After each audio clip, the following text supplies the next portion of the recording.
Ah. Salamat, Jordan. Okay. Halika na.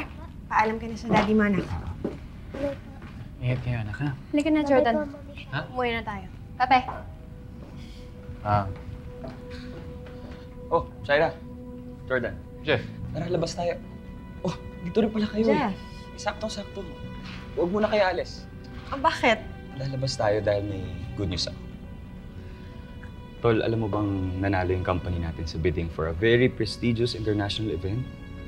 Totoo ba? Oo, Tol. Congrats! Congrats sa atin. Good news. Eh, tara na. Sumama na kayo sa akin.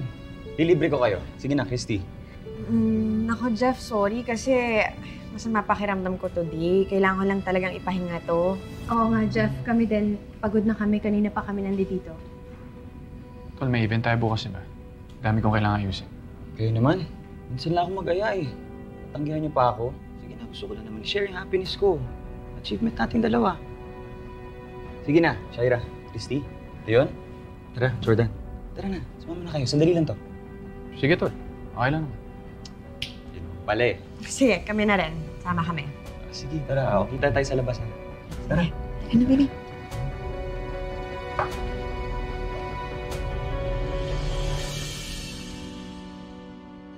Guys, gusto ko sana magpasalamat sa inyo lahat dahil nabigyan niyo ako ng oras. Alam ko sobrang busy ninyo, so may mga plano kayo. Pero this means a lot to me. Yung ma-celebrate yung success ko kasama yung mga pinaka-importanteng tao sa buhay. And hopefully, mga bagong kaibigan. Tol, congrats nga pala. Biruin mo, dati pinapangarap lang natin yung makalan ng ganong kalaking gig. Kasi ngayon, nandiyan na. Alala ko pa nga dati, palagi kong kinikwento yung pangarap na yan kay,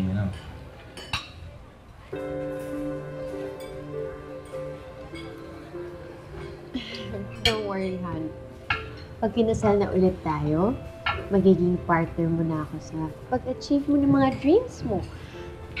Diba? Tutulungan kita para marating mo kung ano mang gusto mong marating sa buhay. Salamat siya.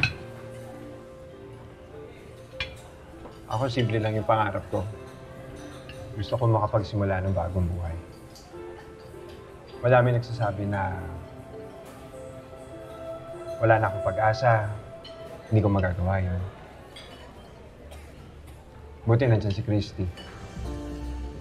Binibigyan niya ako ng lakas ng loob, pag-asa. Kaya gagawin ko ang lahat para maipagmalaki niya ako. Para balang araw, maging karapat-dapat ako na mahal niya.